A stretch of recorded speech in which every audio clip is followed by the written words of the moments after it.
Outer Boroughs. What do you guys think of this piece?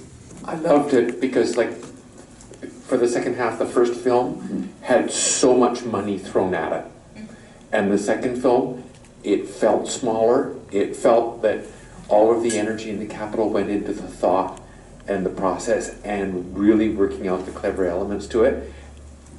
I like the smallness of it. What a great comment. Very, very good compliment to the filmmaker. And it's interesting because this piece, it's all about premise. Like, there is special effects, but it's all about the premise. And they don't spoon feed it at you right away. You don't know immediately when they're at that party montaging through the dance sequence that they're meeting a coven of witches.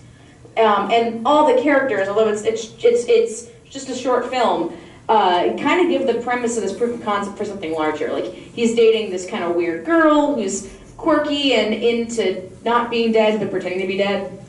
I mean, like, there's a lot of abstract comedy that's going to generate just from these crazy characters and these crazy situations. Who would have thought that eating babies is the secret to luxurious hair? It's not what I use. I use Pantene. I liked it because it was sort of almost like a flashback to sort of stuff that Hitchcock did, where it's not so jarringly out of this world that you can sort of believe it would happen. And it was also neat because it's also a little bit newer because of a lot of the things that we have now, like the shows we have now, like the Outer Limits, what else do we have? There was one where they had aliens that were living in District 9, I think it was called. And there's also one called, there's that one, Twilight Zone 2. But the one I'm thinking of is a British one. It's called, I think it's something about Thistlewood.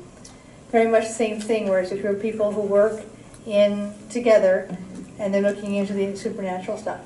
So they interact a lot with people like that. So it's very sort of now as well as back time. Mm-hmm. That's a really good idea. Todd's our instructor, and he's awesome. Oh my God, Heidi, she's not breathing. Call 911. Oh. Yeah, they've tapped into something that people like, which is that supernatural in plain sight, which is absolutely what they're doing. And like, also, these characters, I mean, I like the fact that no one's really good, no one's completely evil. Like, there's a lot of moral ambiguity, and that's really fun for people. It's fun for me as an audience member. I want to figure everybody out.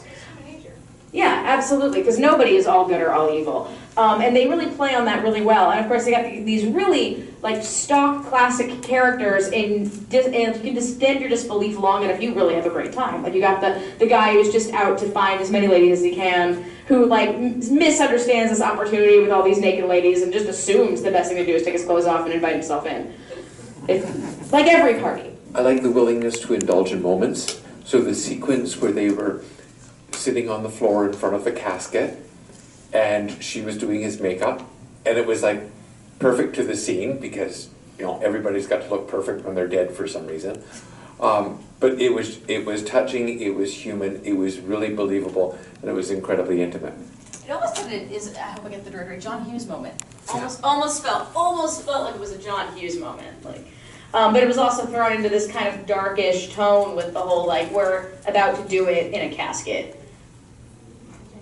Yeah, pretend you're dead for me. That was a scene that I was not expecting to happen, but they went there.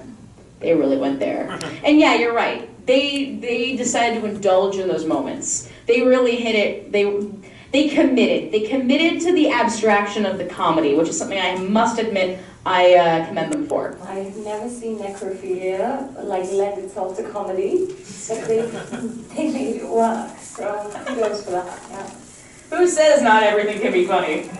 It's all on how you frame it. Yeah, I mean, here the reason why it's funny, at least to me, is that all parties are willing to indulge in it. They're like, all right, let's go. And also, they bring it back later with that hilarious text message exchange.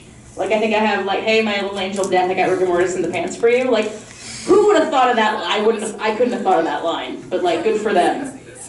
Yeah, but they made it sexy because they were both okay with it. Like, there was a cuteness to the weirdness, which is so adorable, and you just want to keep watching because you're cool with that, because you're in the world and the world feels okay.